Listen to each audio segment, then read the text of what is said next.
When the credits start rolling, but the movie keeps haunting you. Before, after. Then it's time to tune in to Dismembering Horror. We'll talk about what worked and also what didn't. We'll dissect every aspect. Maybe some we shouldn't. They turned out to be completely unreliable assholes.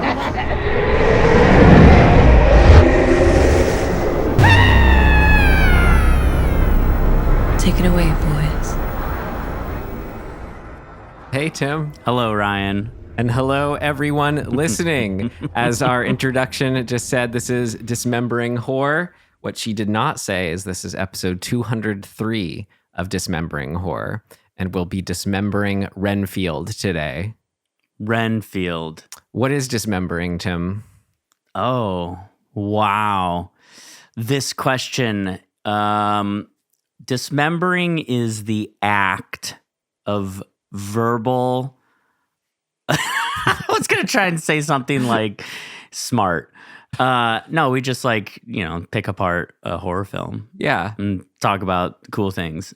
And not so cool things, if there are any. Which horror films? Yeah. I mean, it all depends on how you look at it.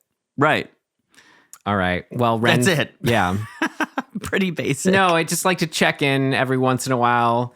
Don't always say it for any newcomers what we're doing here, but we, Tim and I are both filmmakers, so we like to pick apart horror movies from an analytical lens, but as well as really delve into all the philosophical musings that they can, allow us to muse. Yeah. And the initial impetus for this was to find movies that, for me in particular, that actually scared me. Yes, on the hunt. Yeah, exactly. Which I still don't feel like any one movie jumps out as being quintessential, I'm always going to be scared by this. But you never know. Do you have that at all? I did as a younger person, but now it's really hard, so I don't know. Yeah. Well, the ones that get under your skin, that's a little different than pure the scare of when you're a kid. That feeling of being scared as a kid is what I would like to experience. I mean, I can always hope to find that, but I was more just hoping to see good movies, which I think we have. Well, that's definitely true. Yeah. Yeah. All right, well, let's figure out if today was a good film we watched and we talked about. So to start off, to set the mood, directed by Chris McKay, written by Ryan Ridley, story by Robert Kirkman, and because I can't say it every day, based on characters by Bram Stoker, Renfield. Mr. Renfield, welcome. I am Dracula.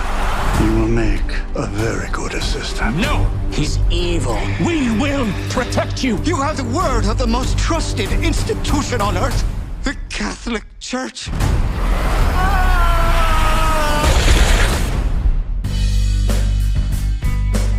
Renfield, your sole purpose in life is to serve me. Now, let's eat. I just want a normal life again.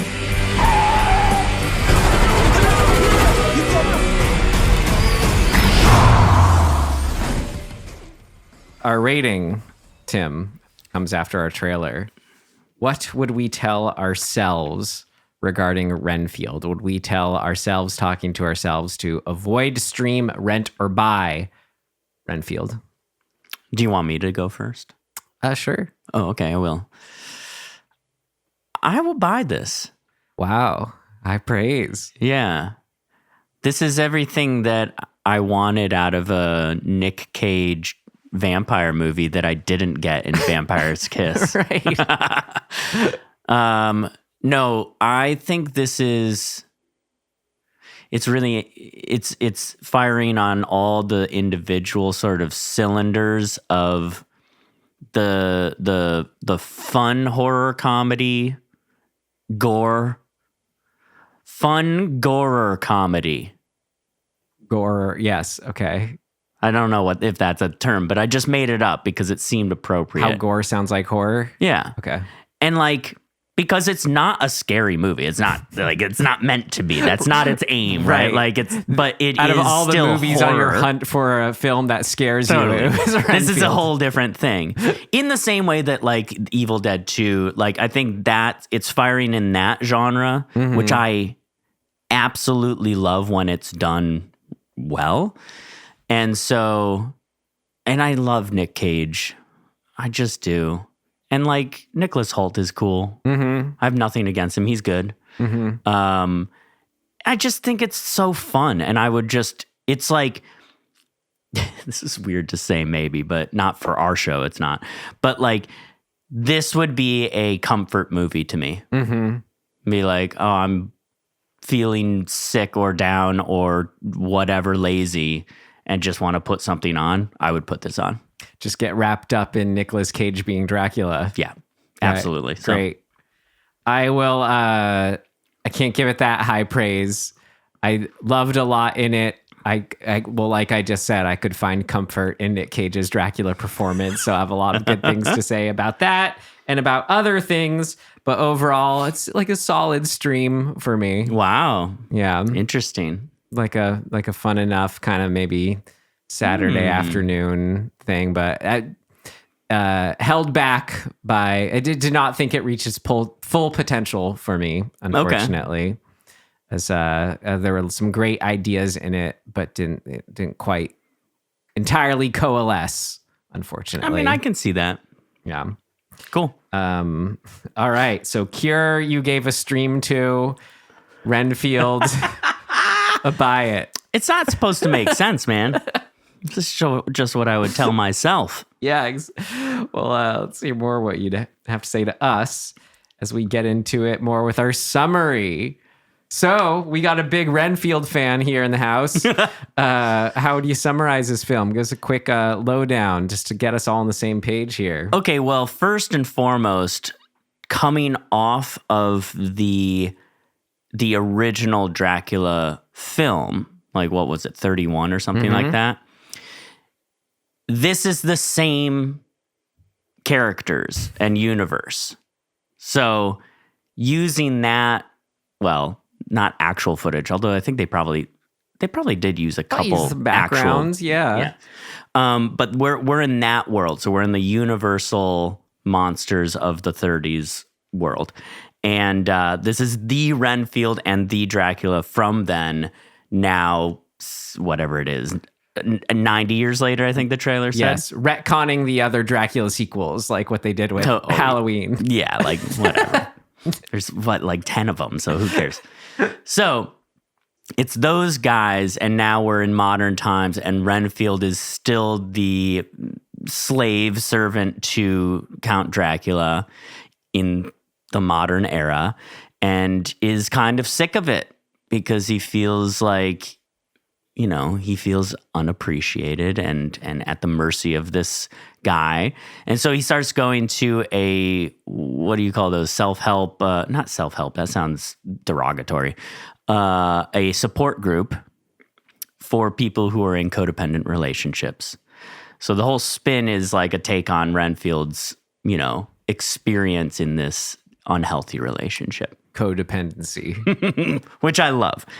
And through the group, he finds empowerment, and he is able to step away and start living his best life on his own, away from Dracula. But the fates just decide that that's not what is going to happen. And Dracula and a crime family in New Orleans, you know, try to dissuade him from his pursuits of individuality. How's that for a summary? Sure. Yeah. That gets at it. There's also sort of this like B story, the love story, if you will, between a cop who's been who's the good cop at the mercy of the corrupt police department is trying to take down that crime family. who also were the culprits of her father's death. So None other than some layered stuff. America's hero, Aquafina. That's right. Yeah, nothing to add. No tease at the end. No, there's going to be. We had to look it up. We were like, should we stick around, till the very, very end? No. They did their job in defeating him without a hand bursting out at the end or anything. Right, exactly. Although they do say, we don't know if this will keep him forever. It should keep him occupied for a while. Yeah. So, yeah. Pretty. So I will say this. It's a very, very simple story. Like, it's very simply contained. And I think that that's cool. Mm-hmm. It's like, I think it focusing on this sort of trope of the support group and having everything kind of revolve around that was a fun way to frame it in a simple sort of little box. Until they get all killed off halfway through. Yeah, it's not. Yeah, I mean, that's 2/3 of the way. That's got to be the sort of, what is that called? The dark night of the soul, or the all is lost. The turn moment. into 3. Yeah, exactly. Got it. Okay. All right. Well, then there's the summary, so we can move on. Yeah. See what I liked and what Tim really, really, really loved here. All right. Sure. What worked? What worked for you? What worked for you? What worked for you? It worked like a charm, Smith. What worked for you? The actors elevating it, man. That's just what did it for me. Truly. I mean, Nicolas Cage movie. Got to sort of just get out of the way talking about Cage doing Nick Cage, which was fun. Dude. I heard that he has a quote. I had this in Things of Note, but apparently he said, "Anything worth doing is worth overdoing." Hell yeah. Right? Words to live by. Truly. It was. Yes, when he was on screen, the movie was just shining and clicking for me. Oh my God. Yes, I was able to like tune in any sort of things that might have been keeping me out of the movie from being able to engage. I was able just to lock in on his, as always, 1000% committal to the reality of the situation. Yeah. And just seeing it on his face. And, some of those just like perfectly inspired, like just little lines that you think probably weren't even funny on paper, but just something about how he says them just tickles you the right way. He has these great. little, like, they're almost, how would you describe them? They're not like ticks, but they're little, like sprinkles of flavor on what could typically be considered a fairly like throwaway line, where he just will suddenly add this little like flair that seems completely absurd and unnecessary and out of left field. But like to me, he's like kind of the master of impulse and just not being restricted by should I or shouldn't I, or does this make sense or not. He just does what impulsively feels like he wants to do in any given moment. And this type of character is like the perfect thing for that style of acting, without question. Like, if you're trying to see him do that in some like super grounded, like overly, realistic film, unless a character has some sort of, I don't know, character issue that can justify those little ticks and quirks, it doesn't feel quite right. Although, when does he ever get cast in a role where he isn't sort of a weird dude? He's always Nick Cage. He can't not be Right. Nick Cage. But like, there was that era of movies that he sort of did where he was being cast as like this, I don't know what you call it, like borderline super cool guy. Like the Angel movie he's in. There's that like Knowing and like Next. They're like almost action movie. They're like or something like. I'm thinking of dramas. I'm thinking. No. of, I'm not talking about the dramas. Okay. I'm talking about these weird, like early 2000s, probably. Like he's a detective, or like I don't even know what the characters are. They're like 8mm. Yeah, like 8mm is super stylized, so I'll give that one a pass because it's De Palma and it's weird. But Snake Eyes, Knowing, Next, like because Face Off, he was even like, Gone in 60 Seconds. He was able like, to chew it up with Face Off. Exactly, because Face Off is nuts. But okay, Gone in 60 Seconds. Snake there was Eyes, another one where he's driving Drive Angry or something like that. I don't know it. So these like weird Ghost Rider. Even Ghost Rider, right? Like where it's borderline superhero-ish, like he's the man. And like that just doesn't quite, like he's fine. Even Con Air, where it's like, is he really that guy? And I think it hinders him because it limits his ability to be this impulsive guy that he actually in real life is. And so when you get him in something, like you get him playing Dracula. Like I saw behind the scenes footage of him watching a take, like doing playback and watching it. And he's in the full getup, like full teeth and all of the like prosthetic and whatever.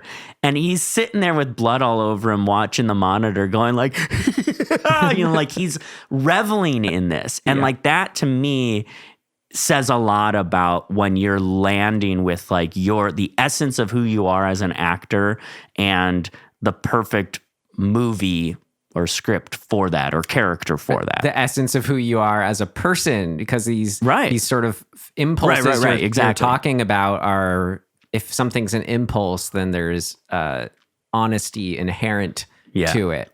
I saw him say a really interesting quote too the other day where he was like, I prefer the term thespian. I prefer the term thespian. Yeah, I prefer the term thespian because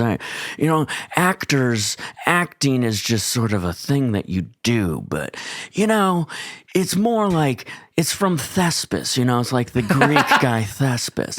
It's like, and he goes on this thing about like thespian, that was the first actor, and the word for actor in Greek actually means like some other thing, and he's like I don't remember what it was, but like that he's like, I don't want to be that. I want to be a thespian. That makes more sense to me.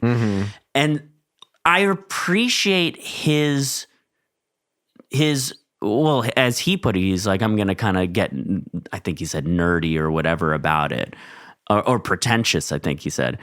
And like, he doesn't care. Like, that is who he is. He is pretentious, but in a very specific way. I don't think it's a negative. That descriptor has a bad reputation. It totally does. It's like, why wouldn't you want pretense in something? Right. I get it if people use it to mean too much pretense. Sure, but like, sure. Yeah, to be pretentious. Like, anyway, it's too much of a throwaway. I love to wrap it up on the gushing over Nick Cage. I love that we're in this like Nick Cage like resurgence, renaissance of him being cast in things that are really, really for him. Mm-hmm. Like, that's awesome to watch. Mm-hmm. Especially just like in general, from a broad career arc thing. Like my dad the other day, because I don't think my dad realizes that Nick Cage is an amazing actor because of this like period of time where he was only doing this particular thing that doesn't like speak to his talent. Mm-hmm.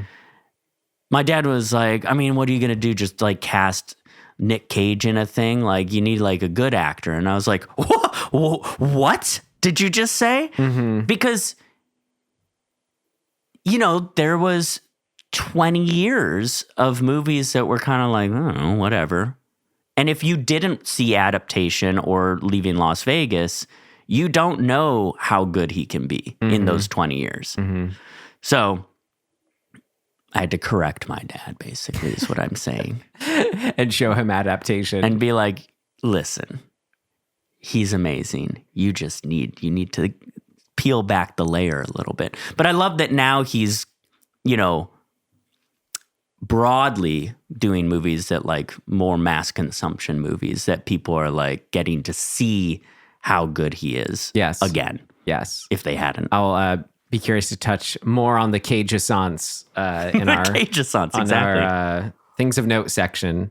But just to round out our cast here, 'cause I all thought they were great. Nicholas Hoult. He is perfectly cast as in two ways, where he looks like someone who could be that old-timey actor. Like when you see him in the old Dracula footage instead of Dwight Fry. It's like, okay, he's the right type to like fit in the early 30s and the Dracula or whatever as the OG Renfield. He feels right for that. And then feels just as right for the modern day, whoever the heck, he kind of represents as an actor or is in his essence, or who the character is more so. He's representing a little bit of the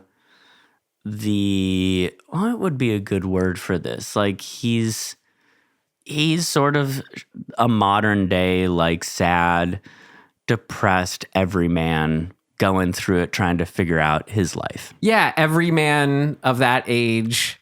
Like this is a thing that, like, I think we're in a time where people who are struggling with whatever they are struggling with, whether it's like mental health stuff or just or addiction or really or grief or trauma or whatever, we have places for them to work on that. And we're all pretty much like wearing everything on our sleeves now too.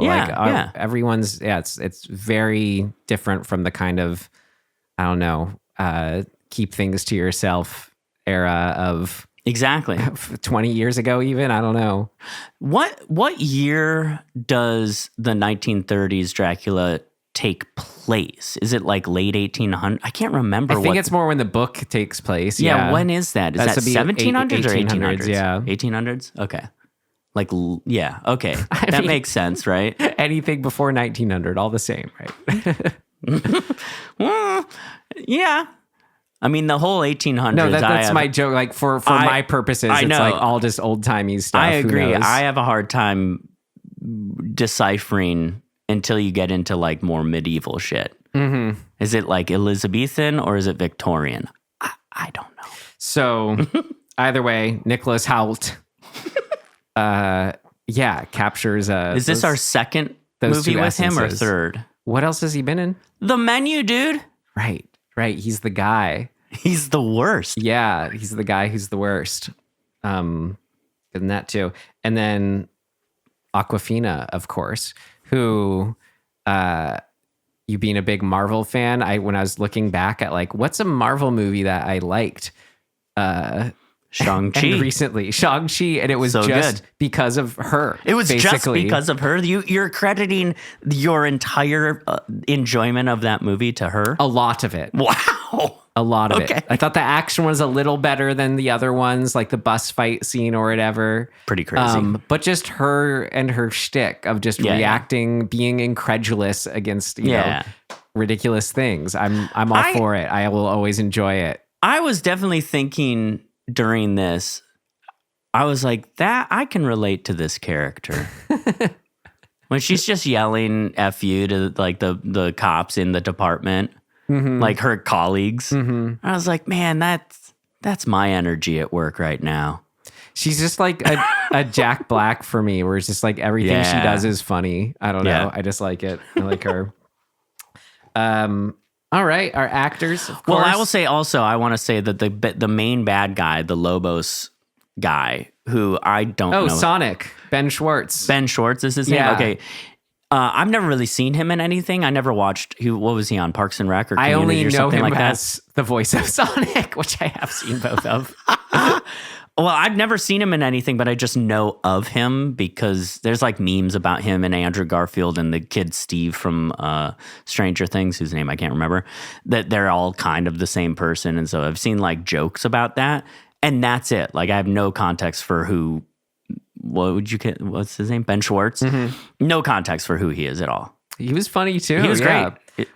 Well, if we're gonna go past the big three, then I gotta continue to mention here, of course, Shohreh Ashgadashlu. His mom. I'm butchering her name. I'm so sorry. She is an Aghdashloo. incredible actor. Because she has the voice. I could do it. Yeah. Nobody has can the do that voice. right? That is the voice. So perfect in that role too. I loved how she immediately just vibed with Dracula. Yes. They're like saw each other eye to eye.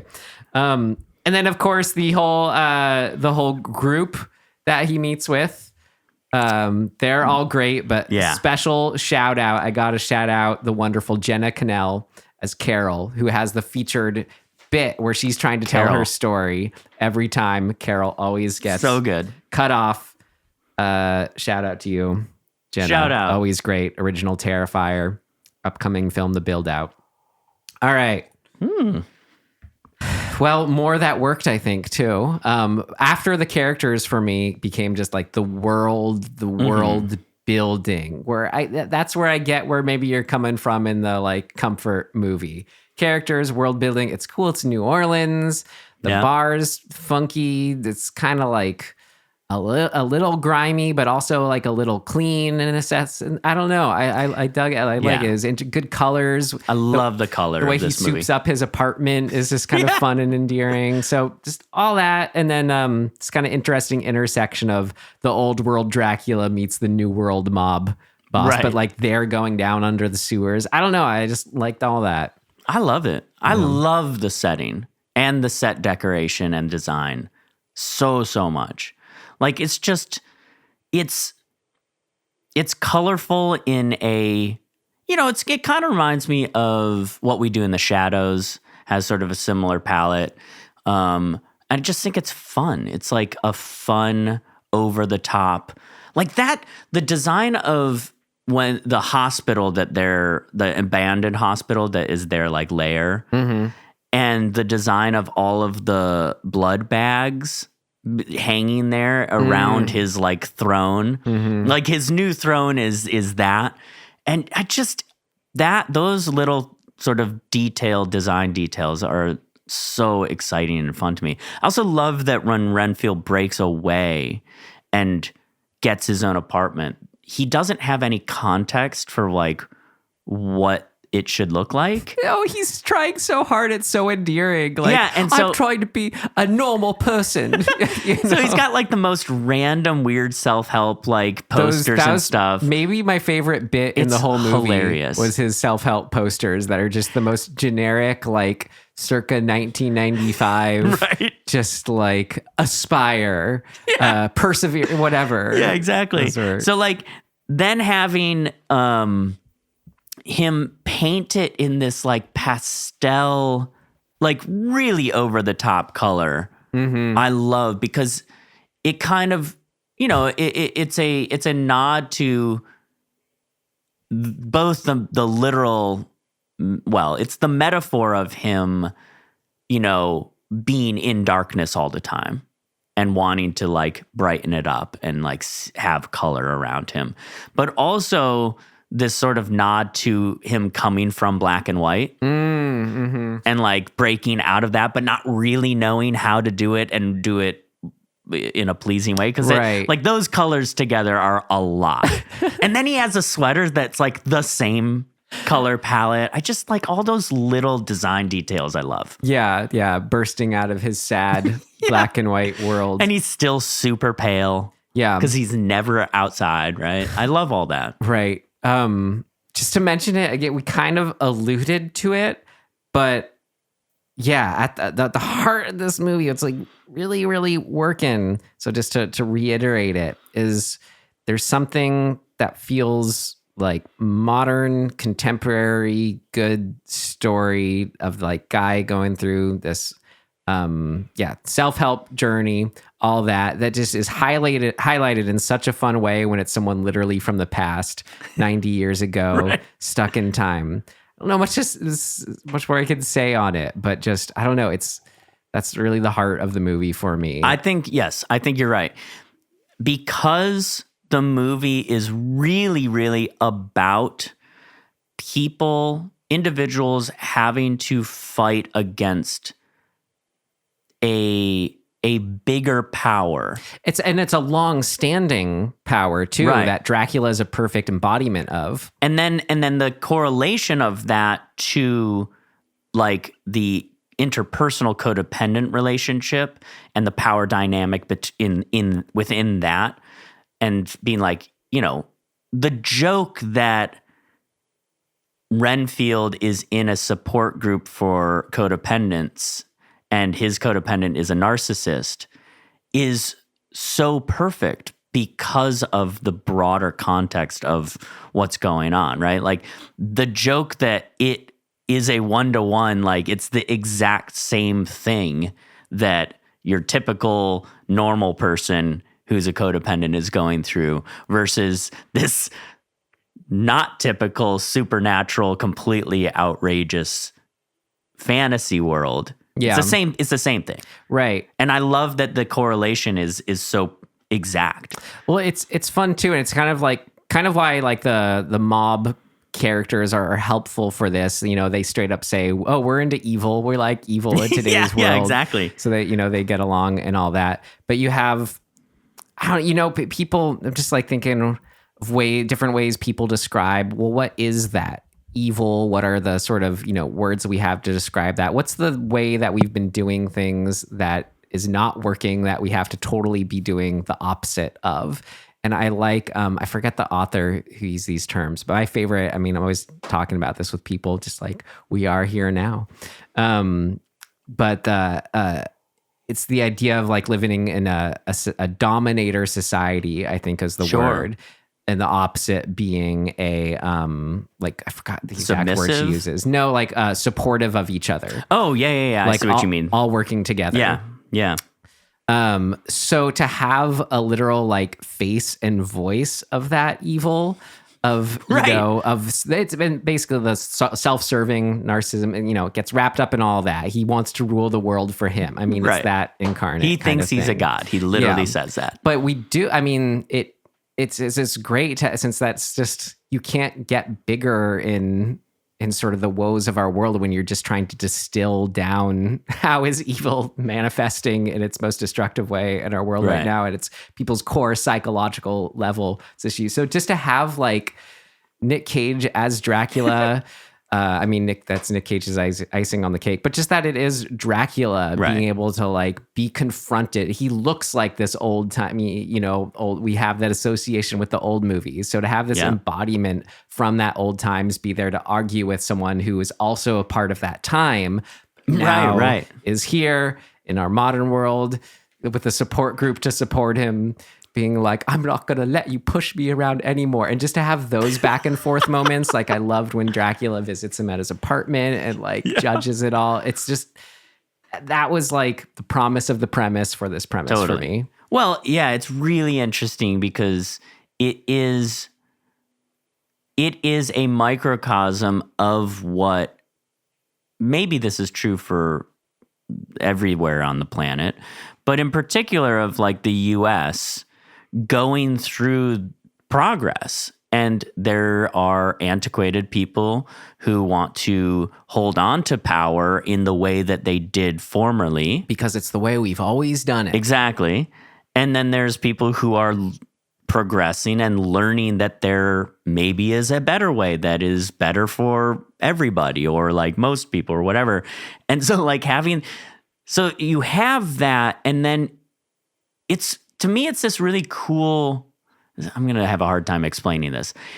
It's what you're describing as the evil that is depicted and framing it in this sort of like psychoanalysis way is that's what we do with horror in the first place. But we're doing it in the reverse direction. We're taking the psychoanalytic reality and we're finding fantastical monsters and evils and like, what's the word? Personifications or like whatever of that evil. And we're making a fantastical story about that. So like zombies represent this, vampires represent this, Frankenstein represents this, Wolfman represents this, right? So we've created these creatures and these embodiments of these ideas to express a metaphor for things that we all go through as humans. Yeah, and vampires, Dracula are generally the sort of the pleasure, self-serving above all else. Exactly. And so to have a movie that's in a weird way completely it's doing it from the other direction. It's like framing it in the psychoanalysis world. Right? And having Dracula show up to a support group is like the opposite of what horror sort of serves or has served in a lot of ways, like how we create horror. So I just think that it's satire in that way. I love that about it. It's a fun juxtaposition. Right. And it totally delivers with the lines like in the trailer of, if I don't support his needs or whatever, his desires, then he won't come to full power. Right. And then the guy points out how weird that sounds. And it's great. It is so good. I gotta say, I think that even in the theater that I was in, there are so many jokes in the writing of this that people were like missing them, like because they're coming so fast, and like there were a bunch of jokes in the scene where the Awkwafina and Nicholas Hoult are in the apartment, and he's sort of like Rebecca saved her. and Renfield. Thank you. And like there's this like rapid fire back and forth between them, and I felt like I'm like laughing at every single thing that they're saying, being like, damn, the fucking joke writing in this is so good, and like so like layered and precise. And people, it's like going right over people's heads because it's so facile and like just flying past you. But like, I think that's great, and I think that will sort of serve the test of time. Like the great comedies to me that have that kind of joke telling and writing, you can watch over and over again, and you pick up all these. There's so many layers to the joke writing that like every experience watching it is like kind of, you're like, oh shit, I never even realized how good that joke is. And I was like feeling that in the theater, being like, oh shit, like we're not even aware of how good this is right now because it's coming so fast and it's our first time watching it. So, and that's part of why it like makes me want to be a bi, because I feel confident that every time I watch this, I'm going to pick up more stuff. So, well, since I kind of got out the head here to accentuate the positive, what I loved about it, what else did you love about it? Okay, I mean, I have obviously a sweet spot for like way over the top gore, and this, I like, you know, I'm like a giddy kid watching it. I kept thinking to myself, the guy next to me must think I'm completely insane. Because like every head that got knocked off, an arm that got pulled out of its socket, just, or like, exactly, I'm going, yee-hoo, like the whole time. Like I absolutely love it because it's cartoonish, and like it is a cartoon essentially. It's like a Looney Tunes cartoon. Yeah. You know, the anvil is getting dropped on the Wile E. Coyote's head or whatever. Yeah. And it's, to me, I think part of why I like that so much especially in horror, is because it's kind of the same thing as like the fun of getting on a crazy roller coaster. It's like, you know, you're fine. You're like, it's not actually dangerous most of the time, hopefully.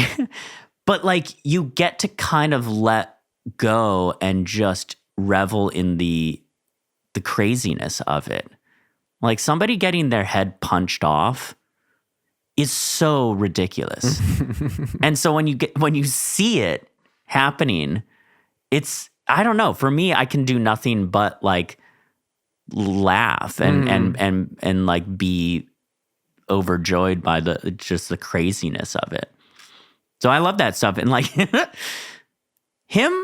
the sequence in the apartment building like whatever you would call that, the sort of typical square or rectangle with the center courtyard. Exactly, yeah. That whole sequence is so it's so absurd. He rips a dude's arms off and then throws the arms like spears and impales two other guys. Right. Like, think about that for a second. First of all, it doesn't even make, like, that is beyond, like, physic logic. Well, he has right? insect power. Who cares? Right. But he has insect power. Well put. Everything about that entire sequence is so ridiculous and over the top. And then they double down on it. Like, he explodes a dude in midair. And then they like pause and slow-mo him to like smile and wave at Awkwafina or Rebecca as he like falls through the courtyard. I like those shots. These little like, it's just so fun and ridiculous and like irreverent and like kind of what Nick Cage said, right? Like just do it over the top. Like, why not? Make it absurd. Can you imagine a watered down version of this? It would suck. Like the idea, I'm sure you could make a good movie with the same premise without the totally over the top stuff, but going as far as they do with like, oh no, we're going to make this like not only super gory, absurd, but like really, really well choreographed and intense action scenes.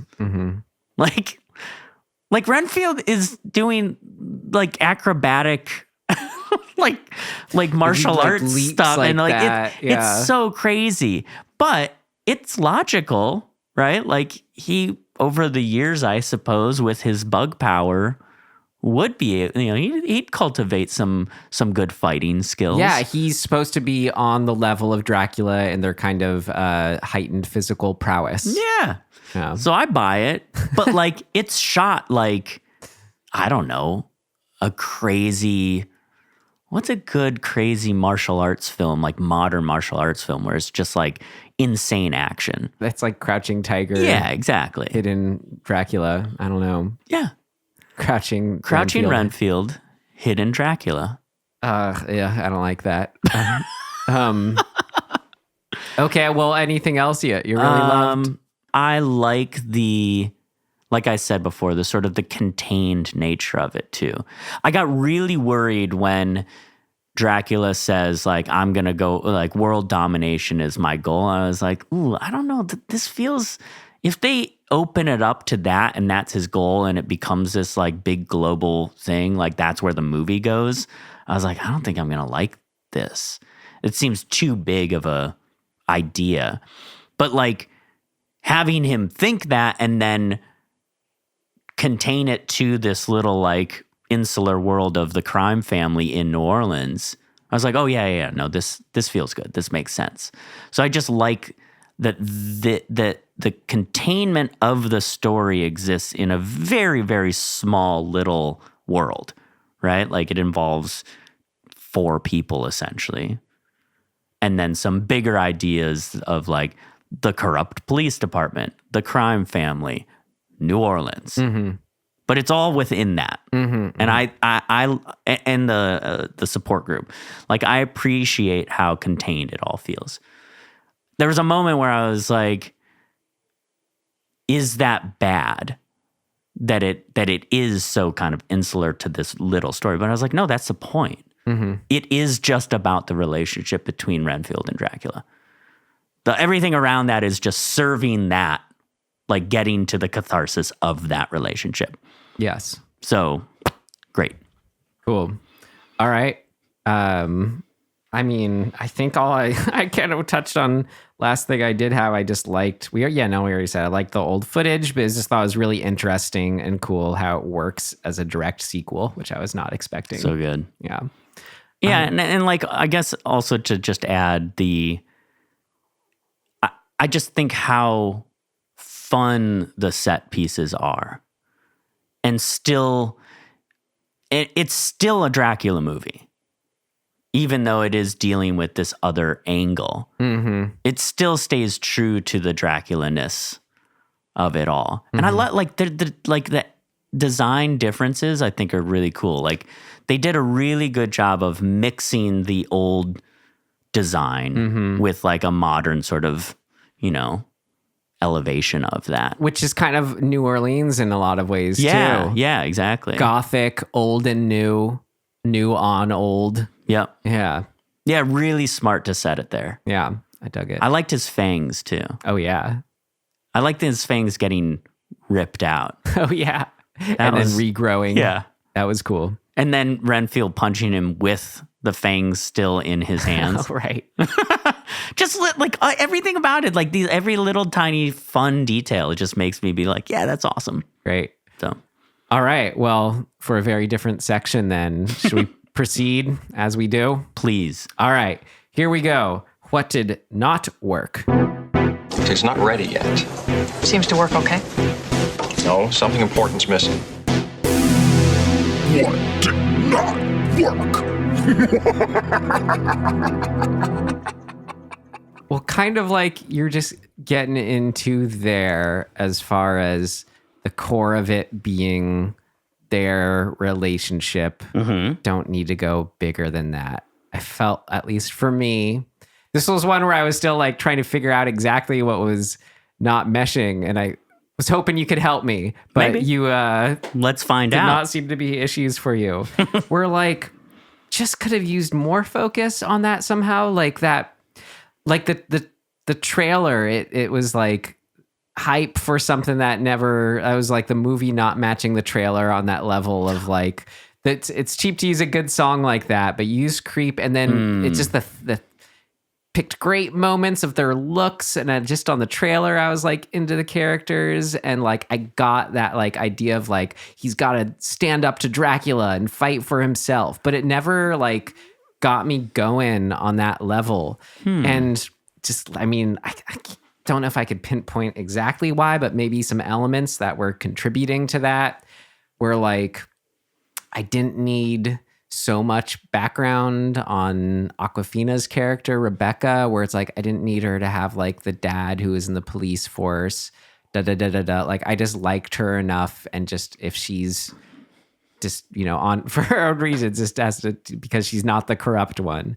But then kind of even broader, I wondered if it was like, I wanted her or the support group, and like, I don't know, like they were just like with both of them together, it was kind of like too much of too much, one thing too many, to kind of like have it all coalesce. I don't know, because you could think she could be that figure in his life that's getting him to look at things differently, since I don't know. I can see where you're coming from. It worked for me that her function in the story is the B story. Like, so I appreciate having the B story be in depth, to have like enough meat to it, to not be reduced to just the love interest. And it never really becomes a love interest thing, but like it does flirt with that. And so I think that if you don't have the depth of her character, it just becomes a really two-dimensional thing. Right. Well, that's to my point. That seems like a weird, superfluous, detail screenwriting thing that makes her less of a character for me, to have it be like, oh, she has like her dad who da-da-da. Like, I wanted her character to be stronger, which I just thought like, interesting, to get into her as a character more. It felt like it was being like weighed down by just these like kind of, I don't know, obligatory just details that took away from her being soulful for me. So to your point, to make her more of a character, to get me more invested in that story, I wanted it like cleaner. Or like let her, I don't know, simple, she shines through more. Well, I don't know. I mean, I think what it feels like you're saying is, to a certain degree maybe, had this movie been about her, if this movie was she's the lead, she's the protagonist, Renfield is the B story that she runs into and discovers that Dracula fucking exists. Weird movie. I think that you can do that version of the movie. Yeah. For sure. And I think that can work. Here's like just to throw out other versions of the movie to then maybe like, you know, because what is this all of? Just like maybe it's expectations, but also just my ideal version of the movie. I don't know if this wouldn't be my ideal version. I don't know. I did like a lot of what this was doing, but I could see just this story. You could do like the indie movie version of it. That's just the setting of the support group, where like they like really engage in the discussions. Dracula kills some people off. They stop him somehow. You know, I could see like that. And then something about that, you know, being done almost as a play. I could see, I don't know, just looking for why wasn't there opportunity that in this version of the movie that we did have for like to actually get on that character level, like I'd get wrapped up in how you want to get wrapped up in characters, which wasn't happening for me. I see what you're saying, and that's just a different movie. That would be a really funny movie. It'd be a really funny short to have the support group and like like you keep, you know, you're cutting around like at different days that you're doing it. You establish everybody who's there initially. And then, you know, as days go on, like meetings go on, fewer and fewer people are there. And Renfield's over in the corner, you know, not talking. They're like, Mr. Renfield, do you want to add anything? He's like, no, I'm good.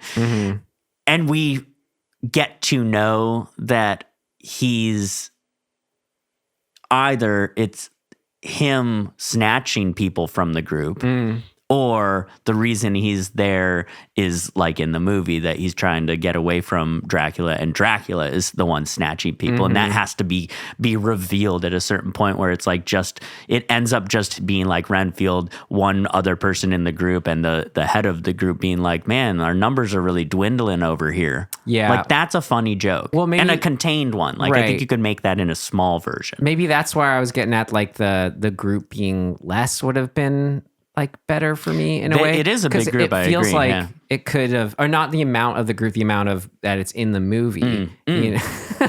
Not the amount of people in it. No, because you have like, it feels like, you putting it that way where it's like a good standalone short film. Like I thought that the group setting thing was only going to be a first act thing. Yeah. See, that could, I don't know. Cause when they all got killed off, it kind of felt like, I don't know, like we were like the movie didn't know, like the movie didn't know how to finish that movie or something. But at the same time, or it was just an acknowledgement that, I don't know, it didn't need to be as big as it was. I don't know, something about it. I disagree only in that I think the way they mapped it out fits well with the goal of what the movie is sort of pointing at. If the movie wasn't so specifically about Renfield's codependence with Dracula, then yes. I think that can be a kind of a smaller part of the movie. But the movie is that. That is the movie. Yes. How do I get out of this codependent relationship? Right. So it's, you know, I think it's fine. Like for me, it works because they went full in on that concept. Right. And said, that's what we're doing. Well, this is all just me trying to think of, and I think I can put it succinctly now, of just like, I just didn't get wrapped up in the characters like I'd want to for the kind of cool story and idea it is. Do you think part of that could be, though, that we're kind of mixing genres? We're very much mixing genres. Because this is a satirical action horror comedy. Yeah. That's a lot. It was interesting. It was a lot where actually like I don't know. That's why I have these warring sides of like, I want it to be one or the other, where like during it, I was wanting almost more from the support group of just sort of that discussion of the ideas of, no, it was the opposite, where like during it, I was like, the movie isn't landing for me with these ideas of like, oh, actually getting involved with the character. So I'm like, to strip that sort of stuff away and just make it like a fast-paced action romp thing. But then I think coming out of it, I was feeling the opposite, where I don't know. So it's all over the place for me, where that's in some regard, it felt like it was one or the other and not doing one. It was doing one thing. I don't know. You go. Let me ask you a question. Who do you identify more with in the movie? Dracula or Renfield or Aquafina? Or any of the main characters.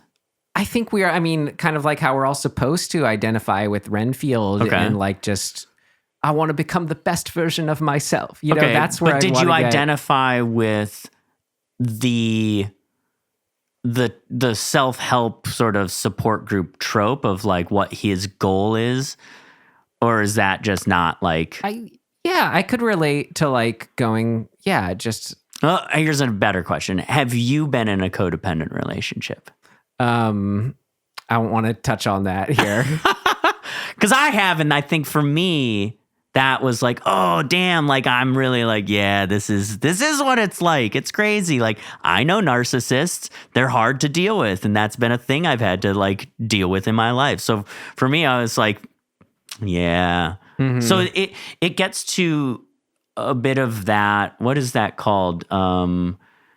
Wish fulfillment, I guess, in a really over the top way. Mm-hmm. That being able to be like, yeah, cool. Like I get to like exercise this sort of like frustration that I've experienced with narcissistic people in my life. It wasn't that story. It wasn't that I couldn't get in or relate on board that. It's just like how, I don't know, how well the story coalesces or is written in the end to like just make these ideas hit. Sure. Like just to make me buy them as real people that I want to. Do you need, but do you need to in this type of movie? For if all this is just like, again, like a movie not reaching its potential that I hoped it had based on the trailer kind of thing.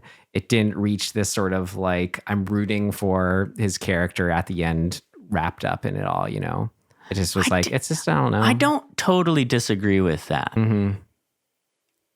I think that I got enough out of the broad strokes of the that it's Renfield and Dracula, and like I think I think that for me, like those gaps are filled by the fact that it's a Dracula movie.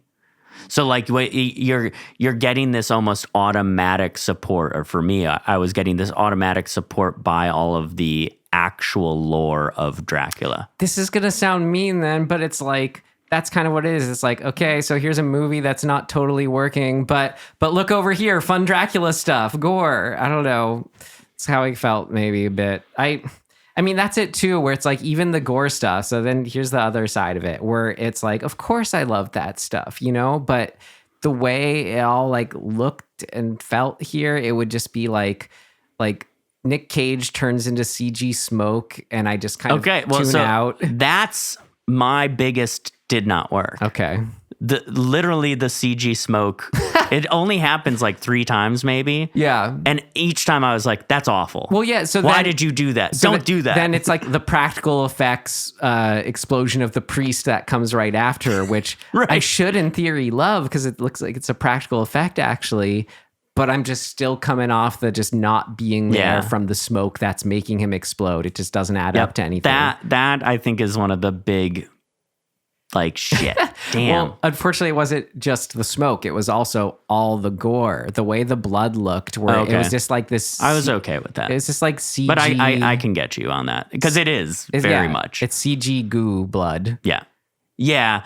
Yeah. It's a tough one because, like, and the Ash vs. the Evil Dead show had a challenge to try and figure that out too. And I at times I think they hit it fine, but there are definitely times when you're like the CG blood thing is just not working. It's funny. I like when you described it, I liked as the action's cartoonish. that almost made me like, well, yeah, so then why, if it's cartoonish, shouldn't that be okay? But it's like, no, look at the big fight scene in Kill Bill Volume 1. Like, that's cartoonish, but all practical, you know, in that sense. Yes. So that could be on board too. So every time an action scene started, it would just kind of like tune out. Like maybe I would just kind of pick up on like the arms thing, but I was just, I don't know. I felt just kind of dead inside. It was not fun. Not as dead as the Mario movie. I really did not like that. The new one? The new Mario movie. I have no interest. Maybe it can never live up to your favorite movie of all time. So. The original Mario movie.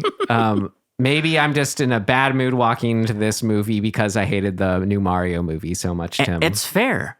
I mean, look, the other thing that was really, truly did not work about this movie had nothing to do with the movie. It was, once again, being in a theater with people who just, I don't know what's going on with them. What, like, this woman behind me and her 2 kids were just have full conversation. They would, they were like, granted, everybody eats and like, I'm pretty forgiving of like eating sounds because we're, you know, like you get popcorn, you get whatever you get. But when you start chewing ice, I think that I draw the line. What's your etiquette on people putting their feet on the chairs next to you? How many buffer seats should there be? Okay, my philosophy has always been, in any scenario, 1 seat buffer. Even then, you feel it. I know, but I'm willing to, you know, if they don't move around a lot. Exactly. Yeah, yeah. That happened to me here too. Yeah, but okay.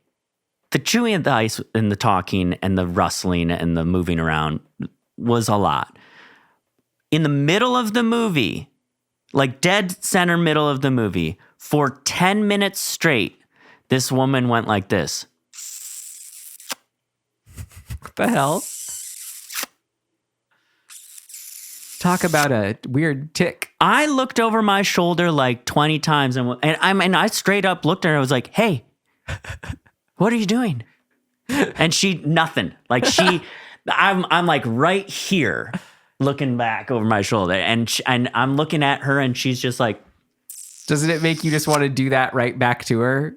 I'm not joking. And I have a really hard time figuring out like navigating what's too much and not, you know, like too little too much in that scenario. Cause like this is a stranger and this is a person that I don't know them. I don't know how they'll react to this. I don't want to hurt their feelings. I don't want to be mean. Yeah. But I also don't want to spend 10 minutes of the movie. It was every ounce of energy I could muster to refocus on what was going on in the movie because it's just like piercing my ear hole. It was awful. So I almost got up and walked around to next to her and wanted to just be like, Miss, okay? Hi.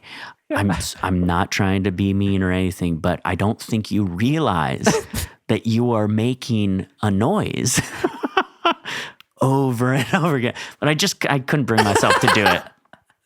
And eventually she stopped. And then the ice chewing started by her kid. And I was like, we can't win. We can't win. And like maybe it's, I don't know. I'm sure it's different at different theaters, obviously. Right. Well, like, but this just. It's at least good to hear that I like that combo of a mom and her kids going to see this movie. Yeah. Listen, I'm okay with that. These kids were. No, I wasn't saying you were not okay. I'm just trying to. But no, what I'm saying is if I'm okay with that. These kids were age appropriate. Yeah. I was not okay with the like 6 other families that had like 4-year-olds watching this movie. And the 4-year-olds are like fucking traumatized walking out. Like, I'm like, what? Stop bringing kids that young to these horror movies, dude. Like, what is going on? Wow. It really blows my mind. As somebody who is quite young, watched horror stuff, it was traumatizing to me too. That's... To be like those 4-year-olds, Tim, to be able to watch Renfield from their perspective is all you want, right? You want the gore and intensity to be that earth-shattering and real to you. That's what you said you wanted coming into this podcast. Not at 4. No, not that you. I mean, I'm just saying if you could have been one of those kids when. I'm saying there's a way to get at what you're talking about is when you're young and more susceptible. Like yes, but I think what I'm saying is I think it's irresponsible. Yeah. No, I get that. Yeah, but I'm just saying, if you could choose, I want to go back in time to be a 4-year-old. Sure. I think my 4-year-old self would. Oh man, when was I 4? In Indiana. Okay. Oh, dude, it would have shattered my brain. So did it look like that's what it did to these kids? Yes. So why can they see CG blood explosions and feel it's real, but I can't? Well, I mean, I don't know. Because you've seen versions where it's better. Yeah, I guess so. You know? Or you're just becoming a curmudgeon. It's just these modern CG movies, Tim. Yeah, exactly. No, Back in my day when we had practical effects. It gets me really excited if I'll be talking to like the younger generation, and when they're just straight up say stuff like, I hate CG, it just warms my heart that there is an emotional response that's not just because of this, like we grew up with it thing. It's because hearing people I've talked to, it's like, how is it exciting? It's like, you just can just do it, you know? That's interesting how different their perspective is. If you grew up basically only seeing CG, so stuff. they like were little kids with like the OG Harry Potter movies, you know, or like the OG Spider-Man movies, you know. Yeah, which that's really interesting. Man, I feel old. Yeah. God damn it. You've got even one on me. Yeah, one. As far as just sort of these generational divides that we put down. God damn it. But it's nice. I'm trying to embrace a new era for myself. Like Renfield. Yeah, exactly. But it's nice that we can all maybe not be excited about CG smoke. It's such a bummer, dude. You can do, like, particle simulations can do smoke really well. And for some reason, this just did not look good. Or how cool of a technical thing to figure out how to do that practically, you know, combining miniatures version of the smoke coming out, and you get your world's second top smoke expert in, and like he knows that the smoke the first of this top material. Smoke expert busy? He doesn't have time to play around with this Hollywood whatever That's stuff. fair. Yeah. But someone who knows, like, okay, well, this thing lights on fire and makes smoke that works this way, but then it won't be the right color. So then you got to add this to it, but then that makes this chemical. Like, that's what's cool. Yeah. You feel that when it comes out. Okay, like, I can get on board with this idea that they missed an opportunity to utilize technique from the 30s movie or era and integrate that into this. They did it with the sets, yeah. Exactly. So, like, if you had... Maybe it changes the movie too much stylistically. You don't have gore like that in the 30s, so right. It wouldn't be an but I'm saying, action, you know. So, like, you know, I can't think of it. Oh, there's one other thing that is related to this that I'll try and remember to say. So, like, I don't know if this is actually a thing that happened in the Dracula movie, but I can imagine the edit of, like, him going up in smoke. 3 editors on this film. No, I mean in the original Dracula 1930s movie. Like, I can imagine how they did that, right? They had Bela Lugosi, right? Yes. Yeah. Man, my brain. They had him standing there. They basically took a plate and then they had him move and they set off a smoke bomb of some sort. And the same, you know, lockdown camera, and they just splice it together. And that has a very specific feel that style of editing, that like old black and white silent film editing. Had they found some sort of way to give that feel in this, I wonder if it would have been more fun. I think that would tune out modern audiences, though, in a way where it's just like kitschy, and then you're just taken out of the action. Because I know I might be the exception to the rule of people could engage with the CG I hate so much in this movie. Well, certainly. Like even the way the bats he turned into, I was just like, okay. At that point, we're just in modern CG like world. To me, you just accept that that's how you do that effect now. I don't want to. Well, I know you don't want to, but I'm moderately forgiving. Yeah. Until I'm not. Like the smoke, I was not forgiving of. The bats, I was like, yeah, okay, the fine. The frustration, though, speaks to, I think, all that there's such a good idea at the core and like such a good cast around it. So it's only when I see this sort of, when plenty is working, I see the potential, I can get especially frustrated of like, I don't know. It's the thing we always come back to too, where it's like, as if trying to make something better is somehow taking a bigger risk. I don't know. That's that whole thing. It's like people I don't know that we can Mario movie that in a nutshell, Tim. It's like, what's the safest, most uninteresting version of like these cartoon characters But that is a problem, is that there is always this conversation of the widest net, for capturing, like how can we spread this story out enough to capture as many potential viewers. And I think that's a really bad way to make movies. Mm-hmm. I don't think that, even in recent years, taking like a superhero movie, one of the ones that popped off unexpectedly the most was the first Guardians of the Galaxy, right? And I don't think that James Gunn, like him or not, I don't think he went into that movie going, how do I capture as wide of an audience as possible with this Guardians of the Galaxy movie? I think the reason he got hired is because he, said, I want to make a movie about a fairly obscure superhero group in the Marvel comic universe that people will mostly never have heard of and have no real connection to. And I'm just going to do my thing. Do you have any Marvel hype these days? It's pretty low. Okay.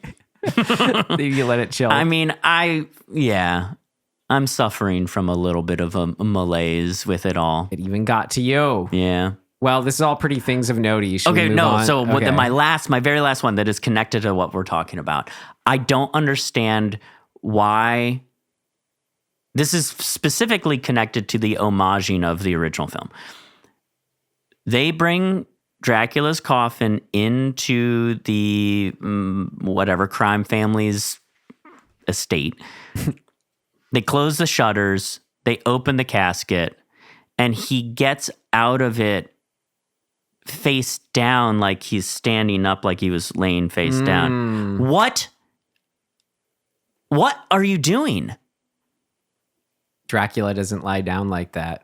Just do the thing. Why are you shying away from the thing? Where he's on his back and then comes up? Yeah. It's the most Dracula thing that ever Dracula'd. Yeah. How are you not going to do it? I'll never forget. My friend, one of the funniest things he said, I can't replicate, but he was talking about one time we all went to like, this is forever ago, like the all-you-can-drink beer festival at the Paramount lot. I forget what it's called. Wow. But he talked about, like, afterwards, he's like, oh my God, I'll never forget. Like, afterwards, I passed out and was lying down like Dracula. And I remember it. He was there. Just exactly what he meant. Like, if you want to make that shot look cool or different than it's been done in the past, no problem.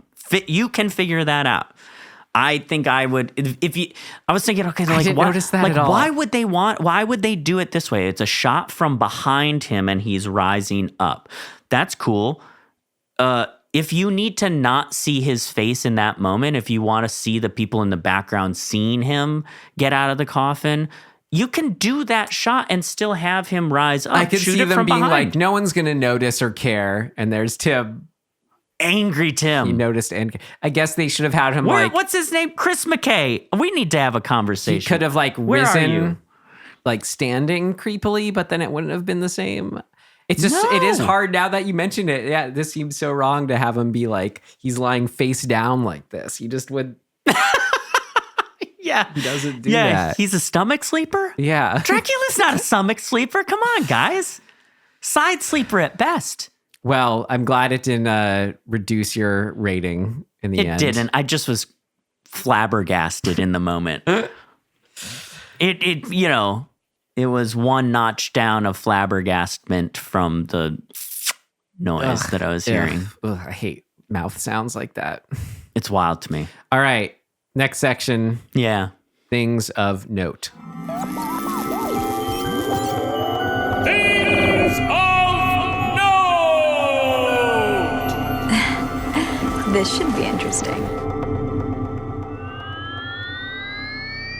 That is interesting where we're at in this whole Cage-assance business, Tim. Okay, great. So I did not see the unbearable weight of massive talent.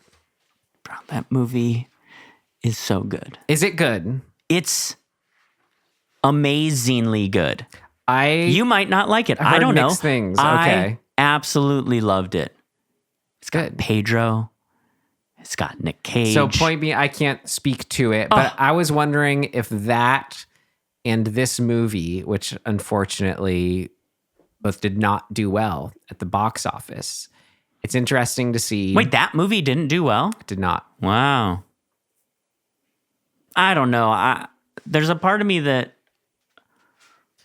I don't know, maybe this is just a lame justification that we're still in a weird, land for movie going. I mean, like for box office. We're, the age of the star is being a box office draw is for sure. Yeah. Over and done.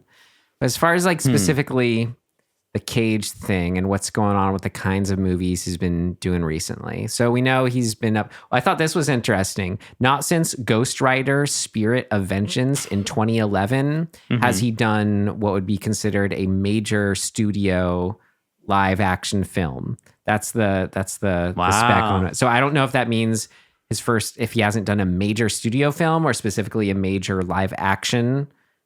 Yeah. So maybe he's done a voice or something. I don't know what that means. Oh, sure. Yeah. But basically, since then, he's now been doing either like the super low rent. You write Nicolas Cage a check for $1 million, he'll show up. Right.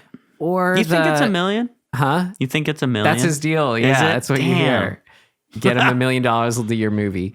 Paying off the debts for two-headed snakes and stuff like that. Dinosaur skulls. Yeah.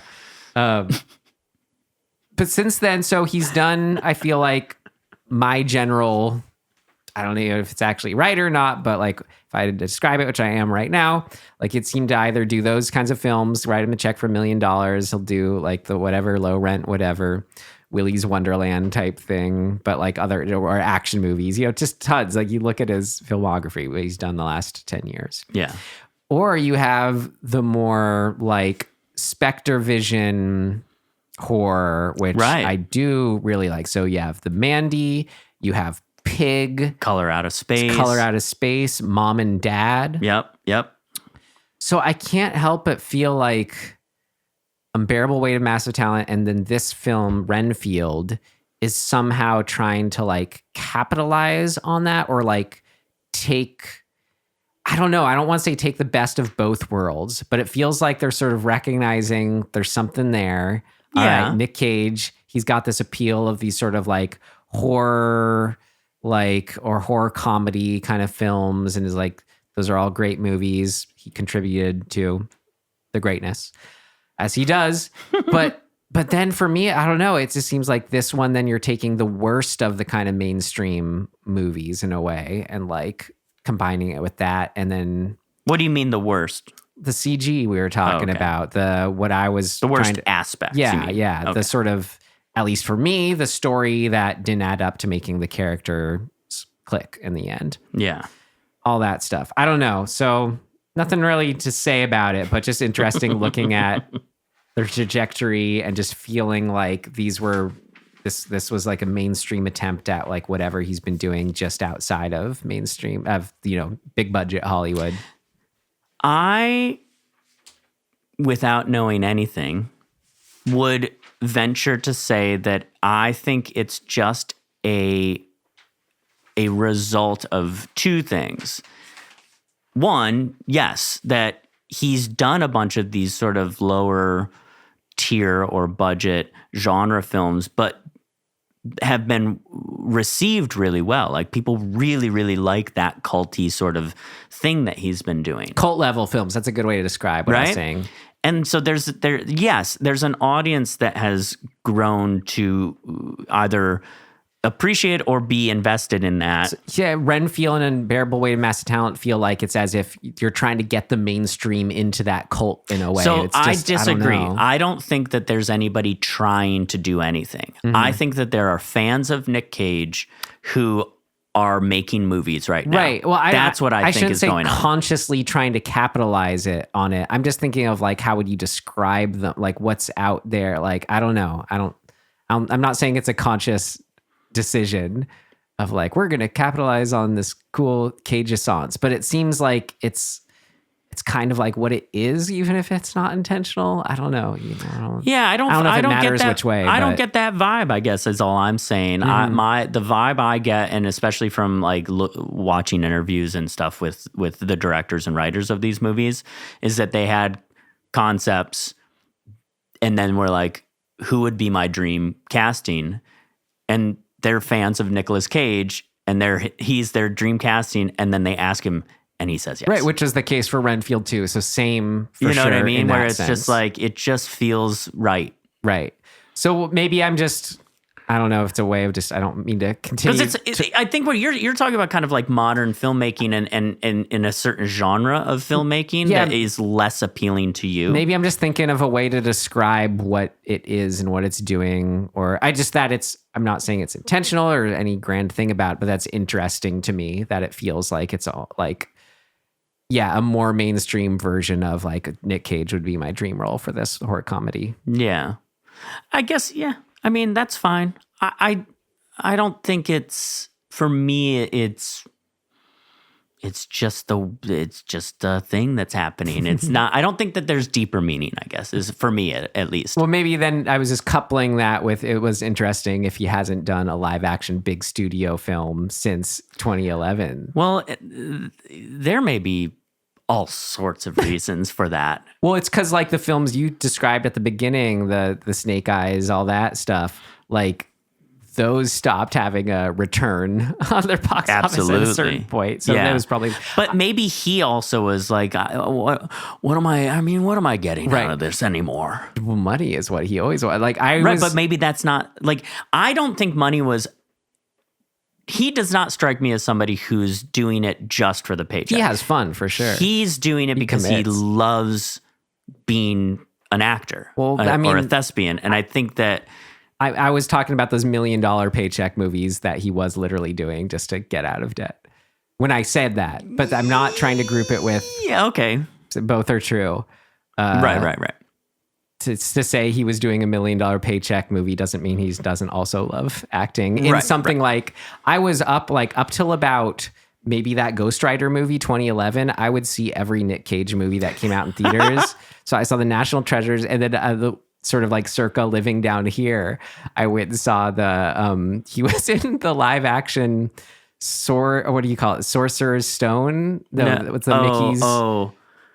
That one. I know what you're talking about. The Sorcerer's Apprentice with Jay Baruchel as the Sorcerer's Apprentice. I went and saw that, and I went and saw the Ghost Rider movies. So I was like hanging on to like Nick Cage's big Hollywood films that he was getting cast in. Was sad to see him stop getting cast in them, but not until now he's back.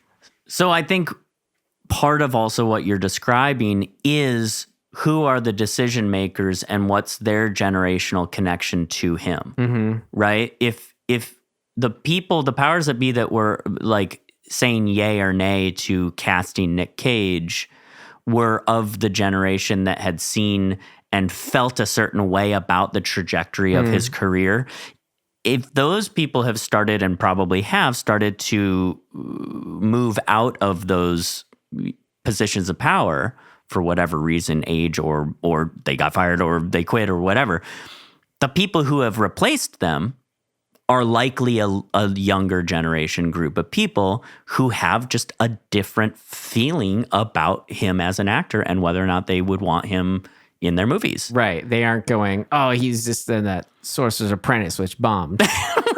Right, exactly. They're not going, knowing made no sense. Why did he even do that? And his hair looks really bad in it.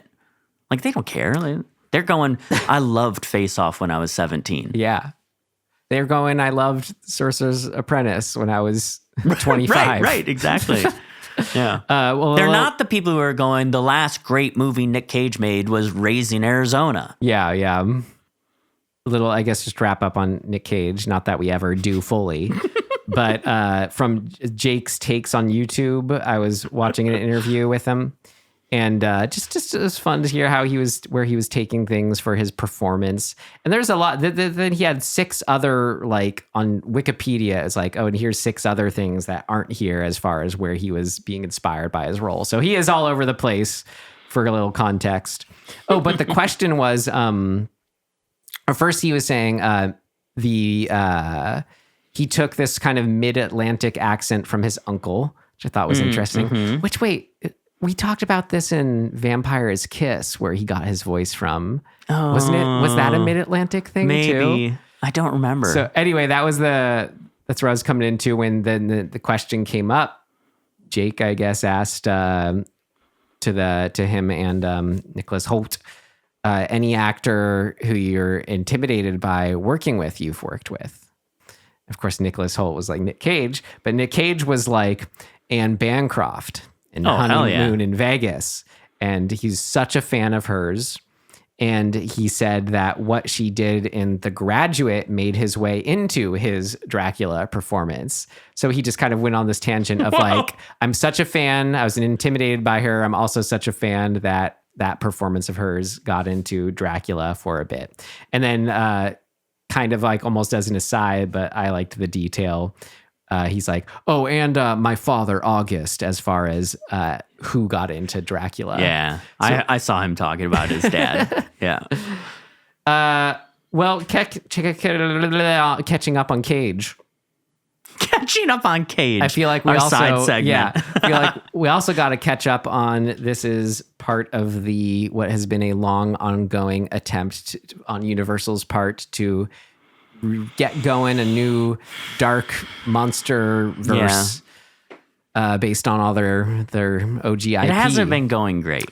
So yeah, so there's this, and then it came out a handful of years ago now, but it kind of stands. I was surprised how much it really worked for me. Was The Invisible Man. Oh right, I really like. Are these supposed to be in the same universe? I don't think so. Let's hope not. Come on. But then the other one we have coming up, that's in the Dracula, that's a different take from Renfield. I don't know if you saw the trailer before, the Demeter movie. I think the that ship. looks super fun. Looks pretty cool. Yeah. So anyway, I don't know what to say about it, but just checking up. It's interesting to see what they're trying. They did Invisible Man to Renfield to Demeter. Yeah. And then they try and it didn't come out. A Jekyll and Hyde movie with Russell Crowe, the Mummy movie with Tom Cruise. Like those, that whole. I just didn't mention those because that was a while ago now. But that's where it started. It really has Dracula Untold before the Mummy, and that was supposed to be a part. I mean, I think it's a really challenging prospect to interconnect. Well, it's because it's interesting to see them. I don't know why you would. I don't think it's unnecessary thing. Right, that they have, right, just so then we can put them in a movie together just like we did 100 years ago. We don't need it to be the same actors, whatever. Also, they're not the Avengers, right? Like there isn't there isn't some sort of like broad, well-established source material that makes us go, this is the thing that we need to do again. All leading up to the Monster Squad. Yeah, exactly. Monster Squad remake. No, I just think it's interesting to see how they're just trying really different tones and just with their IP. Yeah. So, anyway. Well. Anything you got? Things of note? Nah. Right. I was looking for more Nick Cage stuff. One thing about these, like, I thought was interesting was the detail of the bug turning him into the superhero, which I'm looking at your Spider-Man picture when I say that,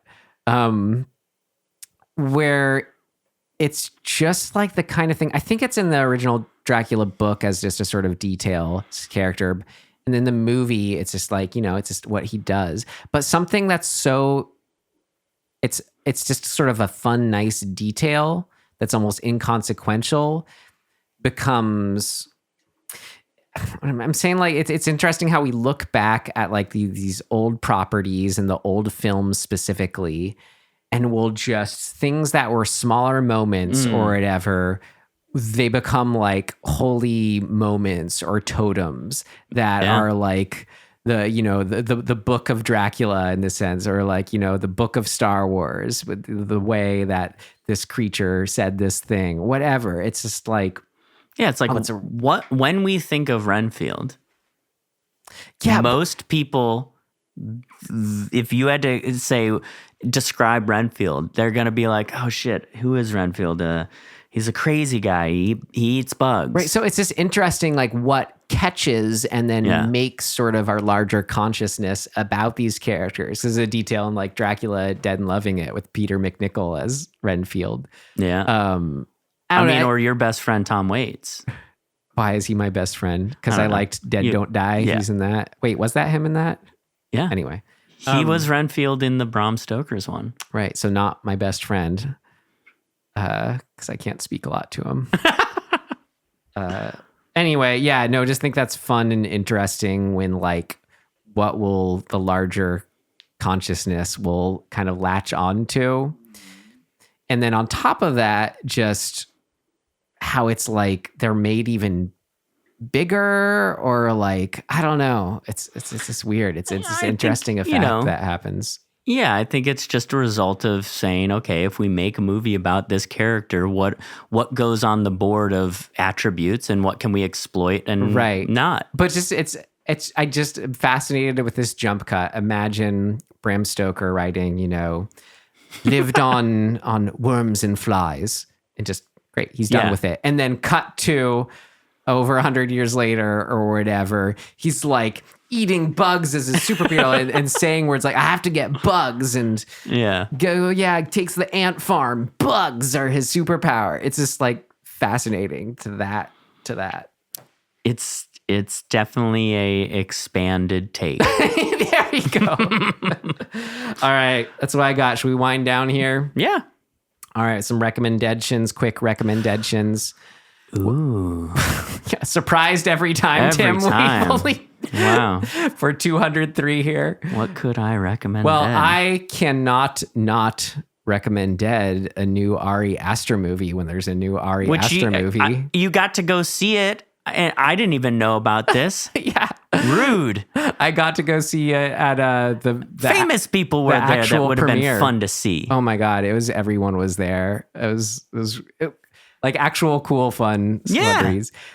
Yeah. I mean, how was it? It was great. Good. I loved it.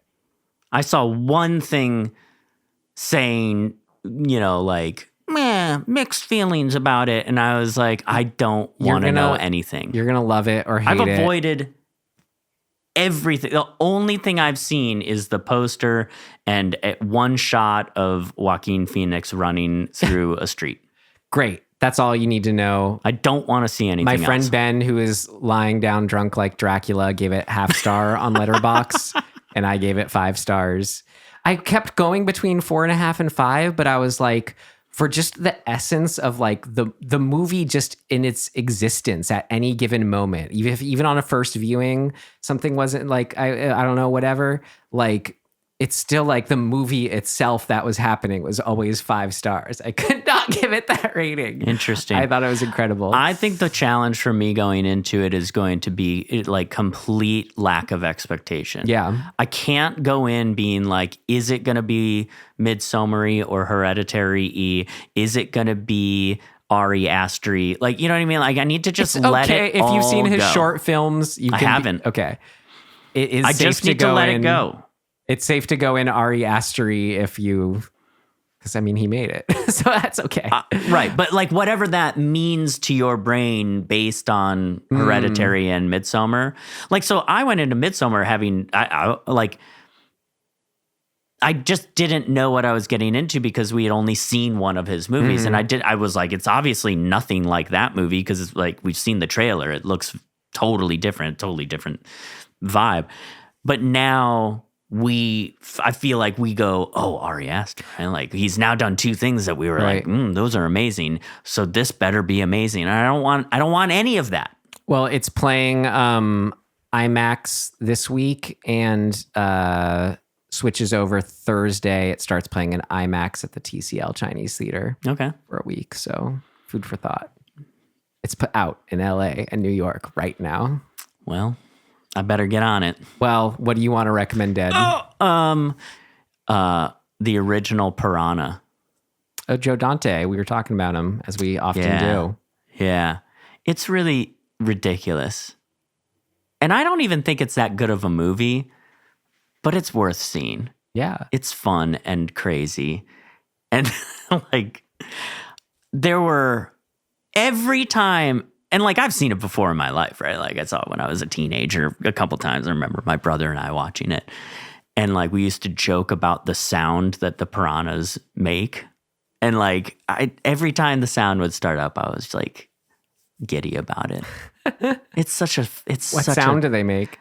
It's impossible to recreate. Like, it's not a thing your like human voice can make, but it's this like, right, that's thing. And like, it's just hilarious. Kind of like that with bubbles. And I will say, it's really remarkable what Joe Dante was able to do in the edit, because obviously none of the underwater, like close up of piranha eating hands and feet and legs and butts and whatever was shot on location, right? They went and they shot that in a tank somewhere after the fact. And it is seamless and perfect. Like I guess he was an editor. I didn't realize this until recently that he was an editor, long-standing editor as well. The movie Orgy was a whole found footage movie that he made that's like 5 hours long. So like, he's obviously not just a talented director. Like, he's an incredibly talented filmmaker across the board. And yeah, it's just really fun to watch, and to watch something from a director that you admire, like an earlier on thing that he did. And it's got some really, really great stuff in it, even though it's a pretty dorky, corny Jaws ripoff. As Spielberg said, it's the best of the Jaws ripoffs. Yeah. So, all right. It's fun. Cool. So check it out. All right. Well, then that's it for Renfield and some RecommenDEADtions. So in closing, anything worth doing is worth overdoing. Oh, thanks for listening. That's very true. We will see you next time. Goodbye.